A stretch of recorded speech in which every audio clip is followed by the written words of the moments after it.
Welcome. You're listening and watching Rashkin Report. I am your host, Yuri Rashkin, and I'm very excited to be joined today by one of the most preeminent experts in a field which is a dangerous field of Russian security forces, secret police, and so on. Yuri Felshtinsky, welcome back to the program, sir. Thank you.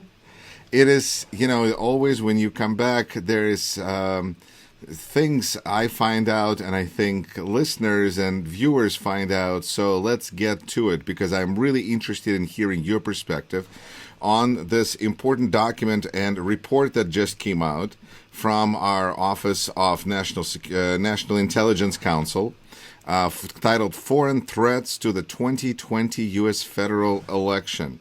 And there are several key takeaways that are important, and it's written in a very accessible manner. I think after 4 years of President Trump, they've really got good at making things clear and accessible. But key takeaway point number 2 has specifically to do with Vladimir Putin, and unlike Iran and China, which were kind of looking at maybe being involved in Iran more so than China, Russia was clearly involved. And it says, we assess that Russian President Putin authorized and a range of Russian government organizations conducted influence operations aimed at denigrating President Biden's candidacy and the Democratic Party, supporting former President Trump, undermining public confidence in the electoral process, and exacerbating sociopolitical division in the United States. Unlike in 2016, we did not see persistent Russian cyber efforts to gain access to election infrastructure. Can you talk a little bit about, in your opinion, what changed between 2016 approach and 2020, and why did Russia decide to continue to remain involved in our elections?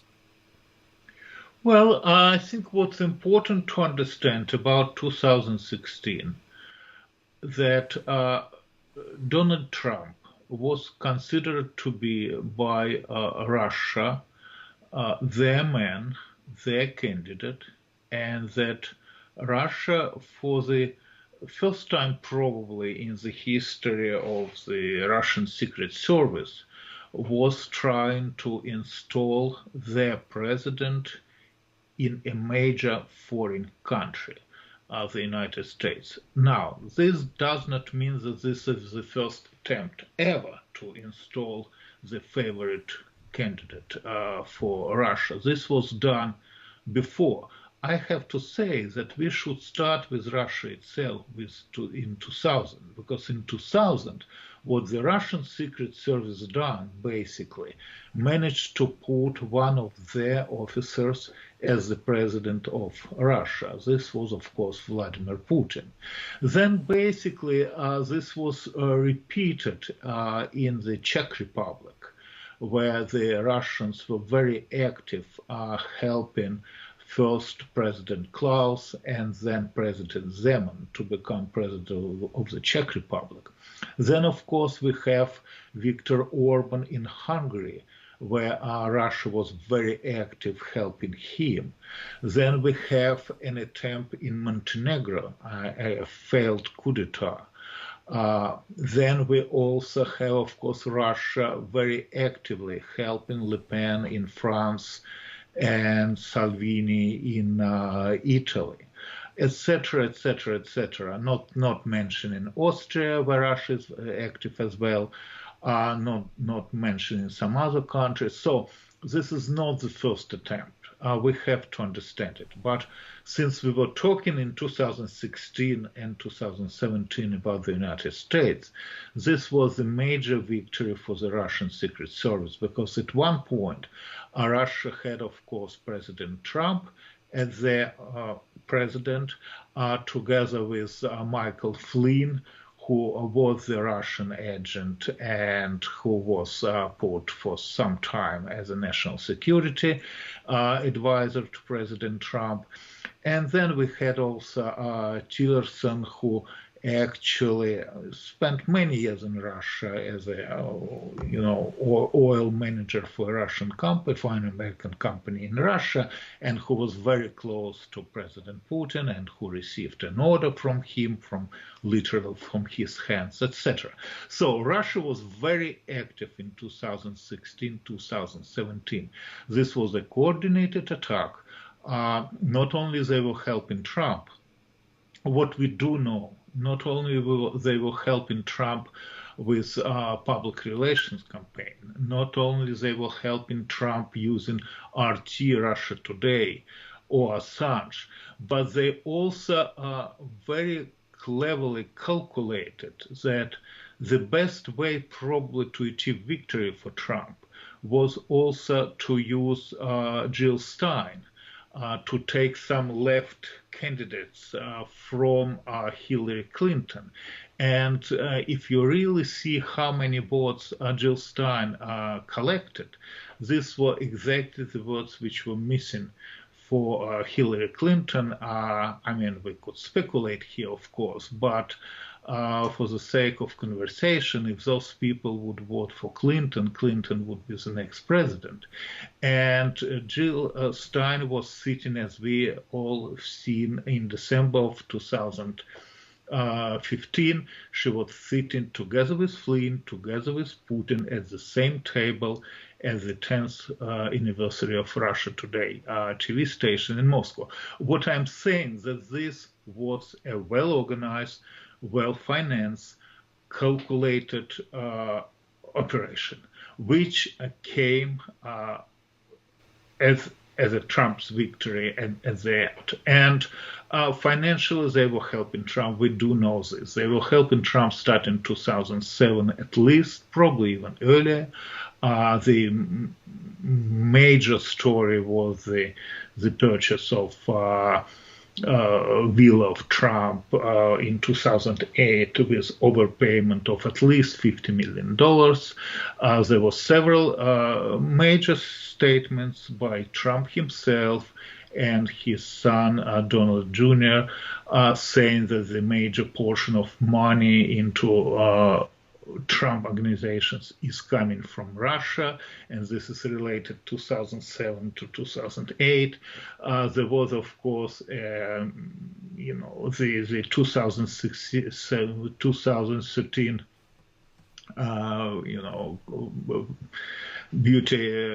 beauty contest when Russia paid to Trump like $6 or $7 million at least. As a prize for participation in that particular project. So Russia was helping Trump a lot. And then, of course, we had recently an interview of Michael Cohen with Rachel at MSNBC, where he was telling a story which I find very interesting, that Trump explained to him when Russian billionaire Rybalov was overpaying for villa in Florida. Trump was explaining to him that he knows that this is done by order of Putin, and then Putin ordered all Russian oligarchs to start to invest money into Trump's organization. So Trump knew that this money is coming from Putin. And now in 2000, the picture was different. I would argue that by 2000, Putin became kind of unhappy with Trump because he couldn't deliver. We know what he promised to deliver. He promised, of course, the abolition of sanctions.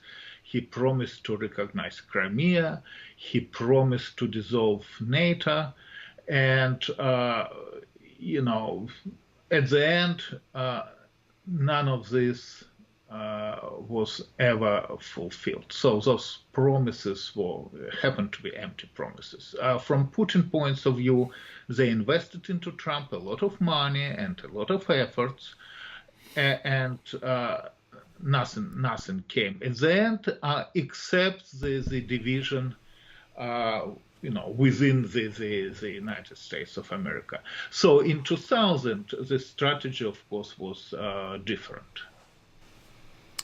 Right, and that's what I'm, I guess, trying to figure out, because in 2016 the approach of dividing Americans, which was just kind of a modus operandi for KGB, FSB, is just divide and conquer and corrupt. They used a different approach. They used is this because they were finally in power and so they were using more official channels, or is it because, as Craig Unger writes in his book, things that perhaps shouldn't be legal are perfectly legal, such as, Donald Jr. going and giving a speech and getting paid $50,000 by Kremlin-associated think tank, but, it's all legal, even though, I mean, come on. Or overpaying, like you're saying, $50 million for a property, that's legal. It's just crazy, because who'd want to do that? Why it's such a change in approach? Because we see from the report of National Intelligence Council that they were not really as interested in social media or putting as much effort. Or maybe that English-speaking voters, Americans, have become just a little more savvy towards this fake news that's being spread around. What do you see as what happened? Well, I think first of all, they achieved with Trump a major victory, of course, in November 16, January 17. But at the same time, the entire world basically knew that the Russian Secret Service was involved. And this is a failure. I mean, the best operation which you usually would conduct is the operation about which no one actually knows anything. And here, everybody knew everything. The fact that, it was not legally proven in a court because Trump actually managed everything not to enter in a court, does not help a lot. So from Putin points of view, this was not precisely an operation which he was dreaming about. Now, by 2020, number one, we see major division within the United States, and I think to use Trump as an icebreaker is again something very new for Russia and even for the United States, if we talk about the division between Democrats and Republicans. This is a problem with which we are going to deal. I think this problem is a major one. I think this is probably the major result of the operation which was conducted by the Russian Secret Service with the great assistance of Trump himself and those people who support him.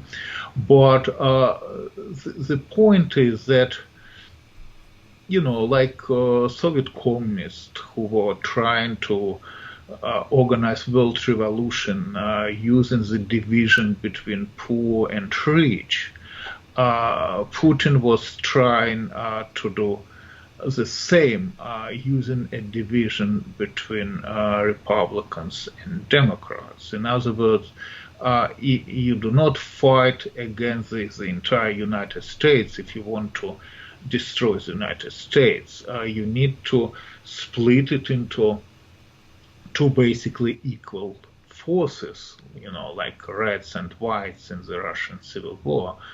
And then unite itself with one of those forces. But for this, of course, that American force need to agree to be united with the Russian government or Russian Secret Service. And this, unfortunately, we witness from time to time. We see a lot of slogans and a lot of groups who are supporting Russia because Russia is supporting in turn those particular groups and their particular political programs, which are basically speaking right-wing political programs. And I do not know if Putin was planning to see 6th of January happening in Washington, D.C. But when those events started to develop, for a moment at least, and there is a possibility that I'm right, I thought that this is precisely why a Russian Secret Service was not active the same way with Trump campaign in 2000. In 2020. In 2020, the way they were active in 2016. Because in 2016, the idea was, of course, to help Trump to win, and this was done. In 2020, the idea might be to achieve this victory through a coup d'etat, which was happening in Washington, D.C. on January 6th. I still believe that this operation was, again, well organized. I think the major factor is, and the major indication that this was well organized, is the fact that we do not find a single person with weapon participating in January 6th uprising. I mean fire weapon. It is an interesting point, because this is something that Senator Ron Johnson likes to bring up, is that was an unarmed, peaceful gathering. Right, but this is not. It's entirely opposite. This is an indication that the event was well organized, and that people who participated received an order, and they will follow in that order. And the order was that you do not bring, guns and rifles and automatic weapons into Washington on 6th of January. And I think this is a proof that this was well organized, because otherwise, statistically, it would not be possible that people, not a single person who went to Washington, D.C. on 6th of January, and some of them were not peaceful demonstrators, as we know, did not bring weapons with them. So I think with time we will find more about history of 6th of January. I think we got lucky on 6th of January, because I think that the revolt would probably end differently if Trump, as he promised, would lead the demonstration or the crowd to the Capitol. Again, so in a way, this is like for some reason I'm thinking to Russian history, because right now there's many people who in Russia who object to Alexei Navalny and call him different historical comparative names to Russian Revolution of 100+ years ago, such as Father Gapon, who would be like a priest who leads, but then he disappears. So you have like other people who lead the rebellion, but then at the last moment they step aside. In Russia, it's used as an attack on Navalny, because to say that he's not a real protester, he's just a setup. Well, in America, we almost had this, except for possibly the main leader of the rebellion chickened out at the last minute. Is that kind of what you see? Well, that's what I think was happening, because if you listen to what Trump was saying, and this was a long speech, so it's kind of difficult to listen because it irritates. But he was saying that he's coming with them, and he did not go. And I think this was the major change in the plan, and I think that's why they failed. And you see, there are many indications that this was well organized. There are many indications that the specific orders were given to law enforcement agencies not to prevent what was happening. I'm looking yesterday and today at these tragic events in Colorado, when one armed man killed 10 innocent people. Starting the first minutes after that particular, episode or event, you see so much power there in that particular city. You see, the impression is like hundreds of armed personnel, a lot of heavy military equipment, and this was done within minutes after the first shots were fired.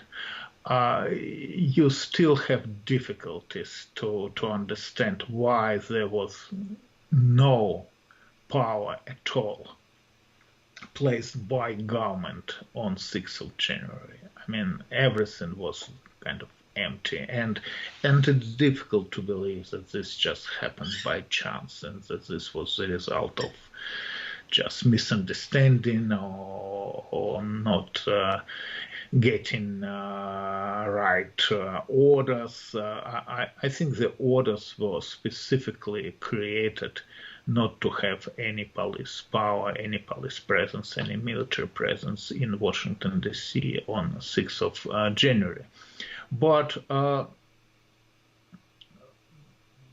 probably let's now move to the next step of relations between the United States and Russia.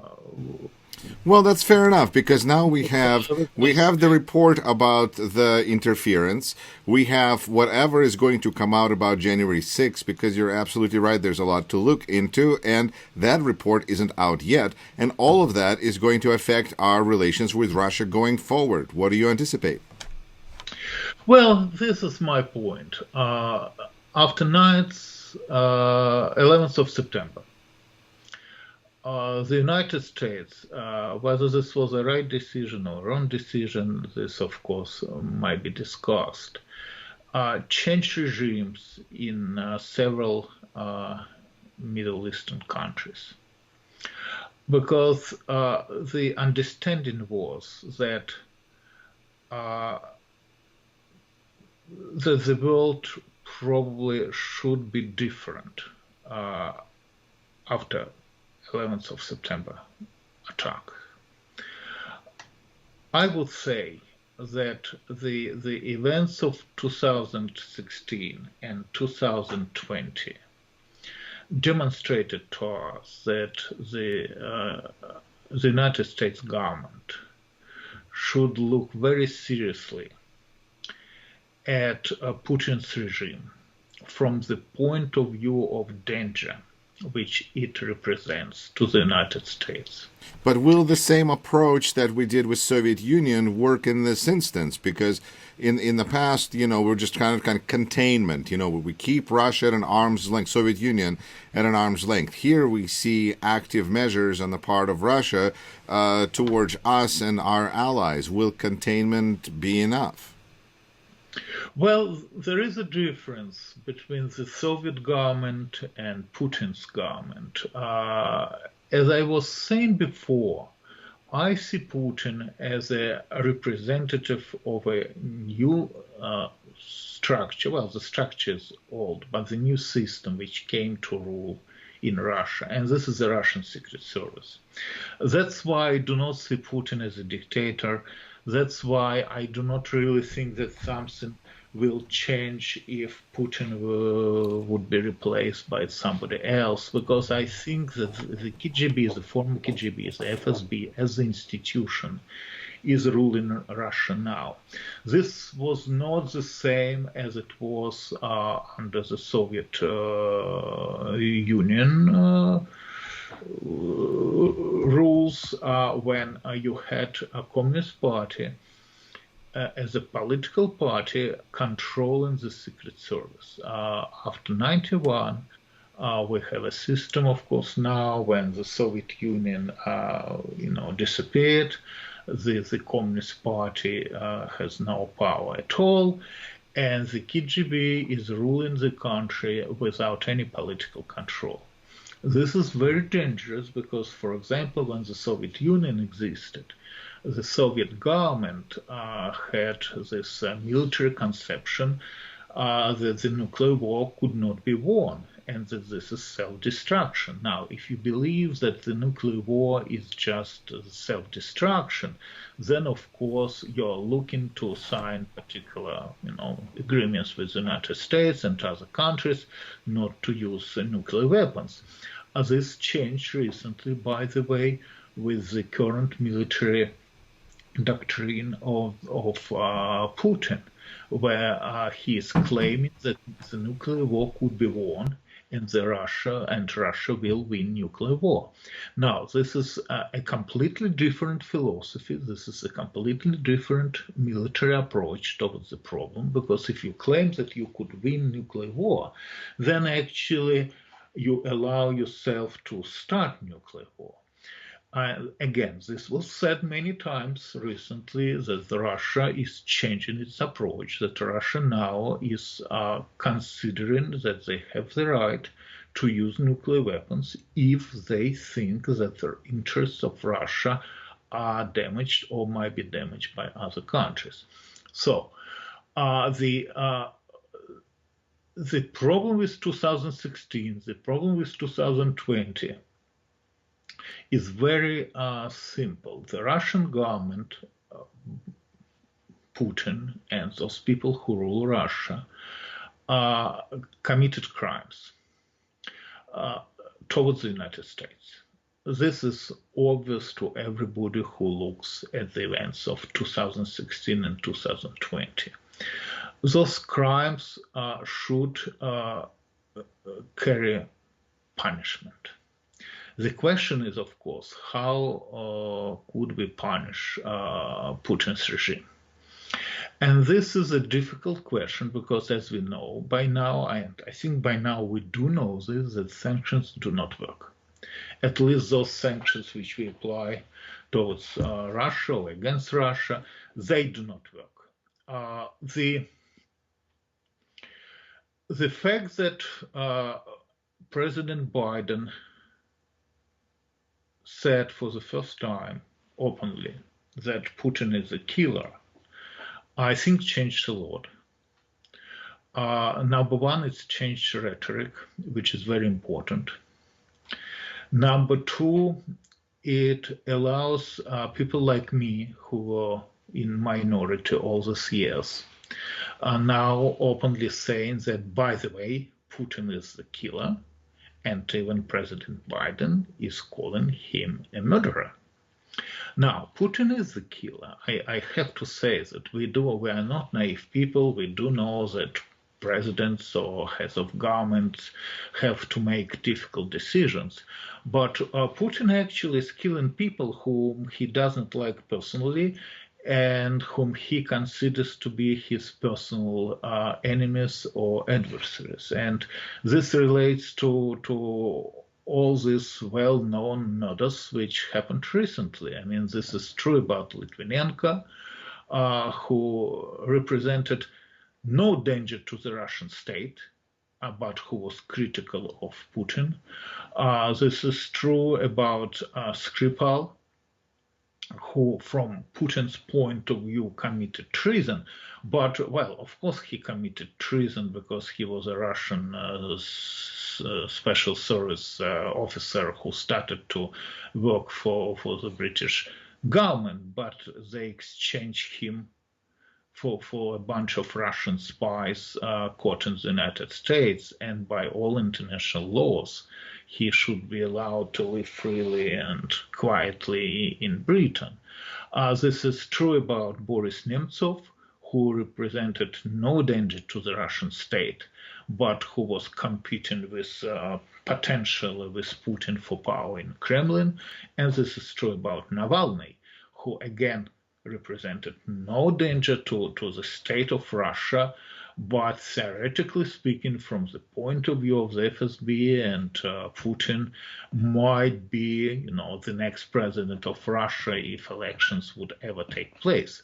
So Putin is killing those particular people whom he considered to be dangerous for him personally. And this is very different from the fact that a head of government, whether this is Russia, the United States, or France, or China, could make a difficult decision about going into war or conducting military operations. This is not the same. Now, since it's clear to us that there is not too many things which we could do to punish Russia, I think the cheapest way and the easiest way is to punish Putin. And I think the accusation or statement that Putin is a murderer actually changes the picture a lot, because now we do not have to sit with him at the same table. We do not have to shake his hand. We probably even do not have to meet with him at all. And I think this probably by itself for Putin is a major punishment. I was saying before that I think the best way to punish Putin or Russia or Putin's regime or those people who are around Putin is to stop meeting with Putin and to stop talking to Putin. It almost sounds like the best way to fight a bully is not to come to his birthday party. That's true. But that's true. And that's precisely, you see, what was happening with Putin all these years. He knew that whatever he would do, the British government would still invite him, or the French government would still invite him because they're interested in oil, in gas, in money, in whatever. And that's why he was kind of indestructible. Because he knew that he could do whatever he wants to do, and the West is weak and decadent, and they still would continue to smile to him. I think now this may stop. We do not need Putin. We do not need Russia. We do not, honestly, we even do not need diplomatic relations with Russia. It doesn't help. Well, Russia will still sell oil and gas, and the West still will buy oil and gas because this is trade and this has nothing to do with politics, indeed. But we do not need to have nice relations with Putin because he's not nice. We are not getting him from him anything in return. And even in a period of 2017-2020, when Putin had Trump in Washington, in the White House, and one could expect that, well, at least now Russia should be satisfied with the candidate whom they installed in Washington, D.C., and at least now we are going to have nice, friendly relations with Russia. No, we did not have them with Russia, even under Trump. Because even this doesn't help. The idea of the Russian government, and we may think that this is a crazy idea, but that's precisely what they're hoping for, that they will have two strategic goals which they would try to fulfill by all means. One is the abolition of NATO, and the second one is the destruction or whatever, abolition of the European Union. They have these two strategic goals. And the third one, which is the, kind of old Nazi Hitler's idea of uniting all Russians in one state. what Putin is trying to do every time he invades, like Georgia in 2008 or Ukraine in 2014. That's another crazy idea, but that's we may say this is the third strategic idea which Putin has, to unite all Russians, which after the collapse of the Soviet Union live in different states, like the Baltic states or Ukraine or Belarus, within the borders of one empire. And they're not going to change their political program. This doesn't change. This is since 2000, when Putin became president, Russia is becoming more and more and more aggressive with years. So I think the practical approach is the statement that we should think about changing the regime in Russia, and I think we are not alone in this. I think. Wait a minute, Yuri. This is pretty big stuff. So you're saying American It government should now officially support change of regime in Russia, in your opinion? I think this should be the stand. I think this should be the stand. Precisely, that's why I mentioned 11th of September and the United States government participating in changing of regimes in the Middle East, because I think the events of 2016, the interference of into U.S. elections in 2016 and 2020 is an indication that we have no other options. How can Putin respond to that? Because we know his goal, whenever we try to send him a message, he sends a message by making life of people in Russia worse. What is he going to do? Life of people in Russia is a different issue, I think. But looking at people like Navalny, looking at people who demonstrated after his arrest, I think we do know that if the slogan is to change the regime in Russia, we will have some support. We will have some support. It's difficult to say how many people are sick and tired with Putin. I mean, I do not know the percentage because public opinion polls in Russia are not helping us to understand this. But I mean, we do know that there are a lot of people who are not happy with Putin. All right, Yuri, then if we take a look at 9/11 and what happened after that, when we United States ended up being in Iraq and changing the regime in Iraq with Saddam Hussein, obviously he was no good guy, but we know that it led to a lot of other death and consequence and destruction, and, we're still dealing with it. What is an effective way of dealing with a change of regime in a country like Russia? Correct, because after September 11, unfortunately, I have to say, we were looking at one option, which was a military one. With Russia, we are not talking about military option. Let's be specific and concrete. We are not talking about military confrontation with Russia, but we are talking about making a statement and formulating our policy and saying that the current Russian government is the enemy of the United States.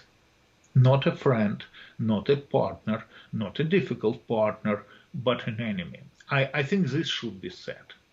And if Biden's statement that Putin is a killer is the beginning of this new United States policy towards Putin's regime, I think we have a very good chance to win this battle.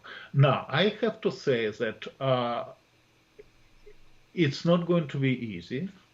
And I have to say that it might be even slightly dangerous, because if for those of us who were born in Russia and who know Russian language and who don't understand the criminal slang which Putin is using from time to time when situation is critical, we could translate his answer to Biden as a threat to kill him. Because the sentence that he was saying that Biden, he wishes him, good health, the translation of this criminal slang is that they will plan to assassinate him. And that's precisely what they're discussing now in Moscow. I do not know if they would succeed or not, but I'm quite sure that that's precisely what they're discussing now in Moscow. Because Putin, unfortunately, being a KGB officer for all his life, is trained to think this way, that the only option for him is to kill his enemies, because he is a killer. I mean, we have to say it once again. He is a killer. He gives specific orders to kill specific people. That's not what every political leader does. So when Trump once explained to us, when he was asked the same question, by the way, whether he thinks that Putin is a killer, Trump started to be philosophical, for the first and last time in his life, saying that, well, we are not better. I mean, we do the same. No, we do not do the same. We do not do the same. Yuri, what you pointed out, I'm kind of trying to connect the ends here, and what you're saying is that on one hand, we want to support change of regime in Russia because Putin is never going to be peaceful, he's never going to be good. But at the same time, you're saying that Putin is like a head of a corporation, where the corporation is in charge. Yes, he's the CEO, but if we get rid of this CEO, the next is going to be as bad or worse, right? Well, yes and no. We have a particular experience with Putin. And yes, Putin came from corporation of KGB officers. And yes, Putin one of the KGB officers. But he's in power for a long time, and he had, many opportunities to conduct many crimes. I think, since we are not talking about military confrontation, I think what's important to indicate for those people who are ruling Russia together with Putin, because he's not alone there, that he becomes a problem. He becomes a major problem for those people who rule Russia. Again, I'm not naive. I do not believe that Putin will resign tomorrow. I do not believe that we could reform the Russian Secret Service, the Russian Special Services, the FSB. I do not think they're able to be reformed and to become liberal. I do not believe this. I think the only way for Russia and for the entire world now is to create conditions in Russia when the FSB as a political power, will be abolished and will disappear. Because after the collapse of the Soviet Union, this was the only Soviet institution which survived the collapse. There is nothing good about the FSB. Is Yuri, everybody's Yuri, is Alexei Navalny then the best chance of getting the situation changed because he is not, in the same club of FSB that Putin is, and as they sometimes refer to Kremlin as different towers of Kremlin battling with each other. He's not clearly the main tower because he's in jail and he was about to be killed. I mean, he almost died. So if he were to become leader of Russia, wouldn't that mean that that would be that change of regime, because he would have to be dealing with Russian internal issues. He would be dealing with everything that is, left, instead of thinking about increasing the boundaries of Russia or destroying NATO, or, that's just a feature of having a new person in there. Isn't that a reason to kind of support him that way, do you feel? Or how do you see that balance of power? What should President Biden do in this situation where you go, okay, well, let's say Putin leaves, and then we have next president of Russia, General Patrushev, who is, to Americans, means almost nothing. I mean, anybody, 90% of people listening to this program would be like, Patrushev? That's not Putin, that's good. But he's actually maybe like the guy who's more brutal than Putin is behind Putin. How, if you're in the White House, if they're reaching out to you, what advice, suggestion would you give to them to sort out this whole mess? Well, I think the most important part to name the problem, and so far it was never named. I mean, we were dealing with good Putin, who from time to time was doing bad things. That's basically what we were said is happening to Russia. No, this was not the case. We are talking about Russian special services, former KGB, which took political control and economic control of a major country in Europe, nuclear power, in 2020. And since 2020 started to realize their program, right? Their program, unfortunately, by now is openly formulated as a constant conflict with the entire democracies of the world, mainly Europe and the United States. They conduct hybrid wars against everybody, including the United States, what was demonstrated to us in 2016 and in 2020, and they're not going to stop. And I think that's what we have to understand. They are not going to stop. These are kind of terminators, right? You cannot talk to them. You cannot deal to them. They're not going to be nice to us. That's what we need to understand. If we understand this, then of course we would be able to, to make a policy, to create a policy which could help us to deal with this problem. I always was saying that if we talk about sanctions against current Russian government, then these sanctions has to be as strong that the next step would be the war. That's how we should look at sanctions against Russia, as if we are talking with Hitler's Germany prior to 1st of September 1939.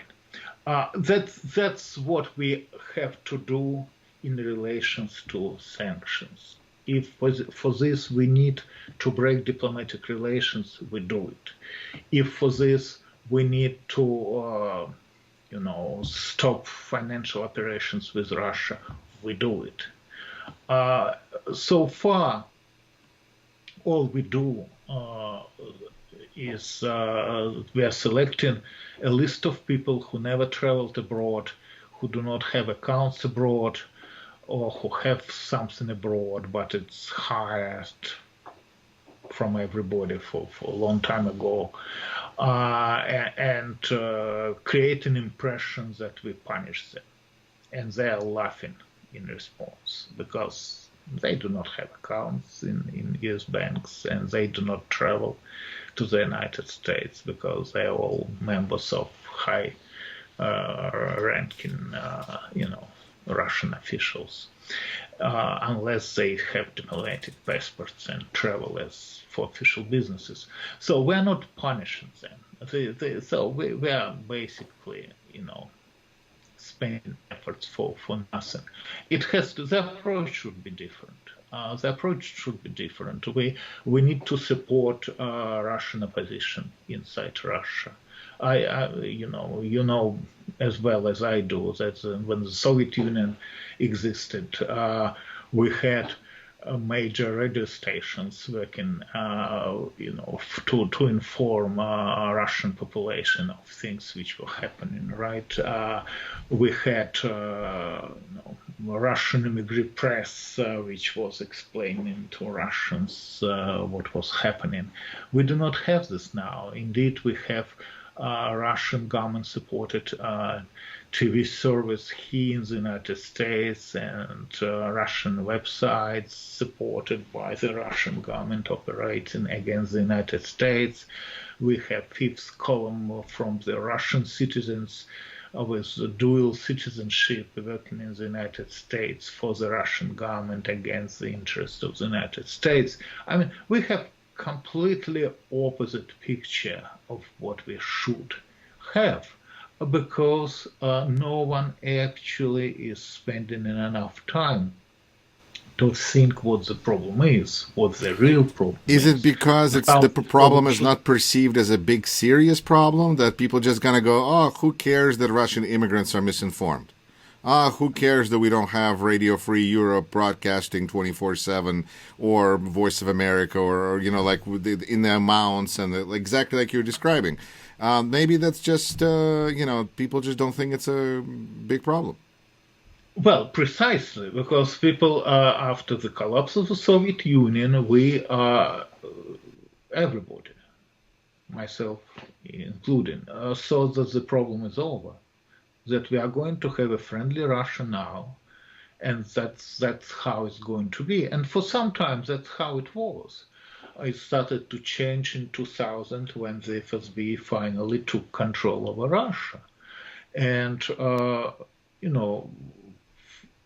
again, unfortunately, the problem now becomes a major one because it's escalating.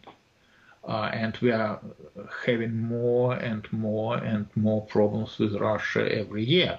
Who thought that in 2008 Russia would invade Georgia? No one was thinking about this. Who thought that in 2014 Russia would invade Ukraine? No one would think about this. I mean, this was impossible to imagine. There's a pretty famous footage of one of the main propaganda actors in Russia speaking to a group of people, appearing with his audience before Crimea annexation, saying, Russia doesn't need this. Why would we ever do this? This is a crazy idea. And then, the next week, Russia annexes Crimea, and he's like, this is exactly what should have been happening. So, I mean, it's right. But we have Putin himself saying that we are not going. I mean, are you guys kidding us? Do you think we are planning to take back Crimea or Sevastopol? But that's precisely the point. Who was thinking that Russia would, try to influence U.S. elections in 2016? I mean, this was difficult or impossible to imagine. Now, okay, are we being naive? Is that like our main problem? Well, we are. I mean, just to kind of talk about, are we being naive here? Naive, but the nature of our naivety is a different one. For the first time in world's history, a major country, a nuclear power, is ruled by special services, is ruled by the FSB. This never happened before. You may take any country, any regime, you would see political parties behind, unless we are talking about Nazi Germany, of course, where we see political parties ruling the countries, whether they are nice countries or nice parties or bad one. But these are political parties which would, rule the country or fight for political power in the country. But what we are having now in Russia is Nazi Germany ruled by Gestapo. That's what we have. There are no political forces in Russia. The only force in Russia is the FSB. There are no political parties in Russia. They are represented in parliament, but they are there just, to support the decisions which are made in Kremlin, where the FSB officers are sitting as, government officials, including President of Russia.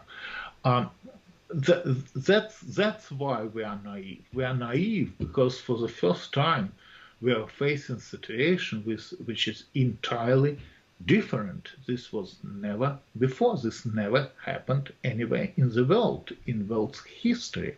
It's a new situation. It's a new danger. It's a new problem. We have to name it. We have to say at least that we do understand what the problem is. Then we would at least start to think how to deal with this problem. Because so far, we are hoping that this problem will disappear by itself. And basically that we better do nothing. Well, unfortunately, when we do nothing, as we've seen once and once again, when we do nothing, nothing good is happening. In 2008, Russia invaded Georgia. We done nothing. In 2014, they invaded Ukraine. Well, we basically done nothing. I mean, we got together all political leaders who basically, went against the invasion and supported Ukrainians. Yes, but we've done basically nothing against the regime of Putin, right? And then, of course, in 2016, especially because he succeeded with Trump's elections, we've done nothing. And then in 2020, now we will see what's going to be done. Again, I think that the naming Putin personally as a killer is the first example of a personal sanctions against Putin. All right. And I think Yuri, I just want to say this because you keep the direction is good. You keep referring to personal sanctions against Putin, but I thought that the United States government has a policy against sanctions against heads of state. Would this require kind of reviewing and readdressing this policy, or well, what? Again, realistically, of course, we are not sanctioning Putin, right? He has no bank accounts in the United States. He doesn't even know what his salary is. Well, correct, because he owns the entire Russia. Why do you need to have salary or bank account if you own the entire state, right? Stalin did not have any money, and Hitler didn't have any money. So, but my point is that this is the right direction. I hope this is only beginning. I think that we will see the attempt to to claim that that's not what Biden was trying to say, that he was misunderstood. I hope that that's precisely what he was planning to say, and I think that we understood him correctly. And once again, I think this is a good beginning. Together with the report of 2020, I think we are now have a chance to go into right direction.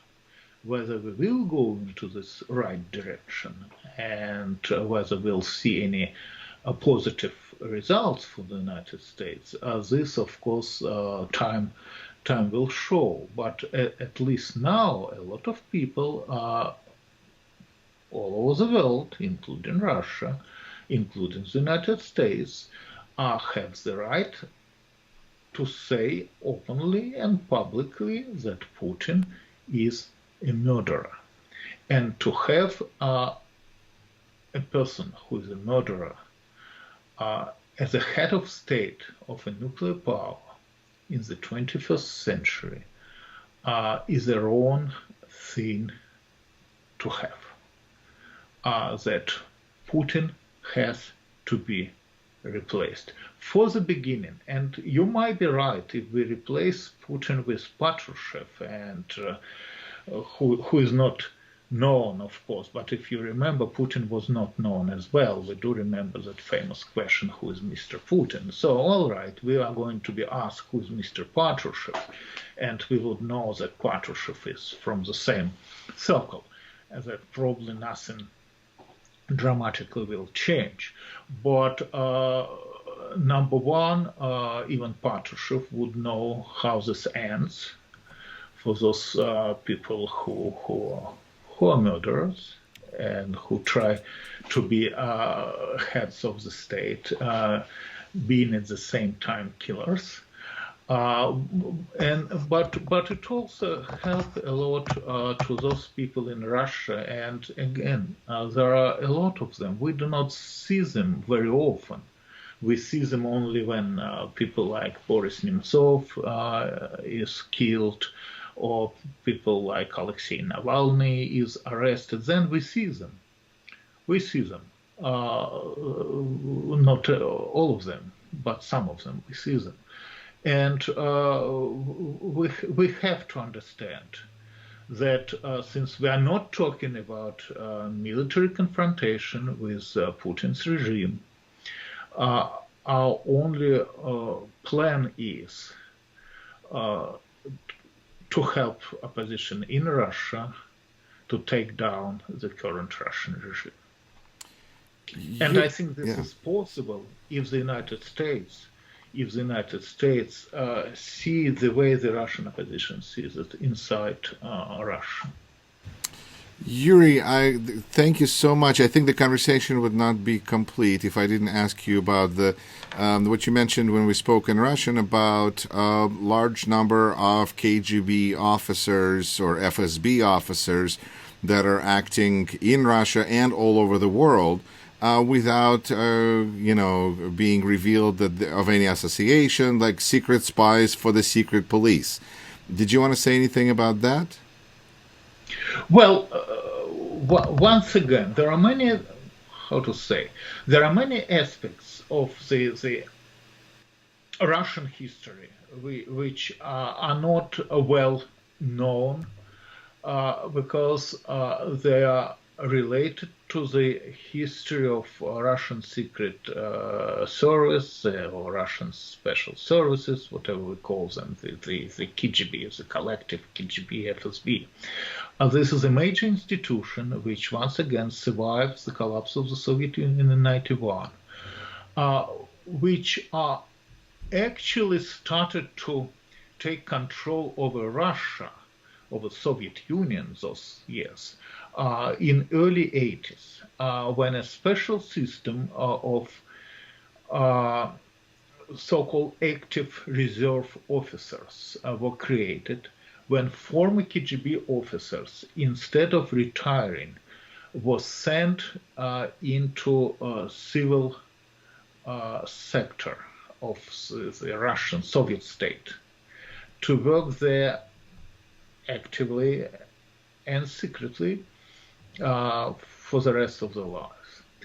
And that's how the control of the entire state was quite quickly taken by the Russian Secret Service, because in addition to agents which were recruited by the KGB, of course, you also had those dozens of thousands of officers who now were working for the,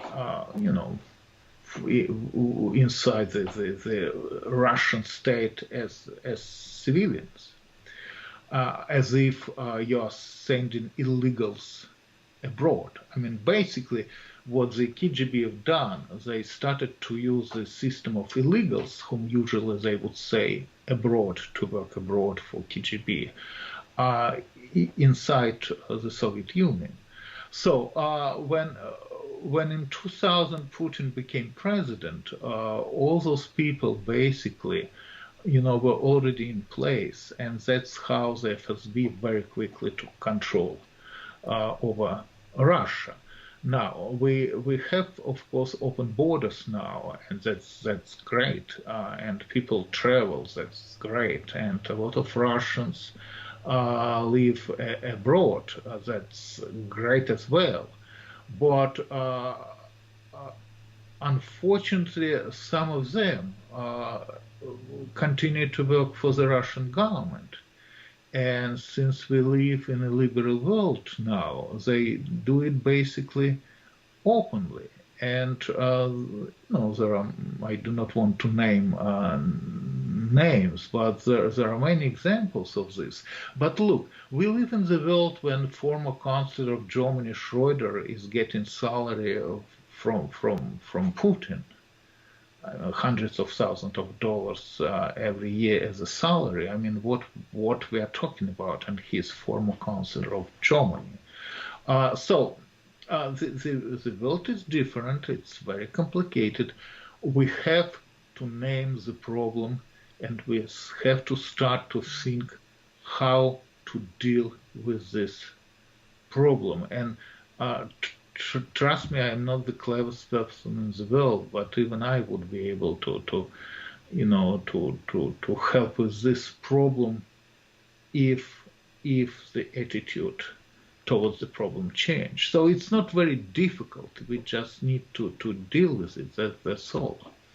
And I'm afraid we do not have choice. Once again, prior to 2016, sorry, prior maybe even 2014, we would think that we have choice. We still have a kind of hope that we will start conversation with Putin, and this will lead, to normal relations or positive results. But this is not happening. We're talking to Putin, and nothing happens. I mean, happens, but in the opposite direction. So I think this is, again, what happened in 2016, what happened in 2020. I think this is the end. I think this is the end. I think we now have to understand that we have no choice, but we have to think about changing regime in Russia, not in Iraq, not in Syria, not in wherever, but in Russia, in North Korea, but in Russia. I think that's where it starts and that's where it ends. Yuri, thank you so much for your time. It seems that hopefully the last 4 years of the presidency of the 45th president has been enough of a wake-up call for all of us to realize where some of our biggest dangers are coming from. Thank you so much for your knowledge and sharing it with us as always, and thanks for being on Rashkin Report. Thank you for your time. Thank you very much, everyone, for listening and watching. Thanks to everyone who is supporting this project on Patreon. You are my heroes. This has been a Yuri Rashkin production. You're listening to Rashkin Report. Until we meet again, take care.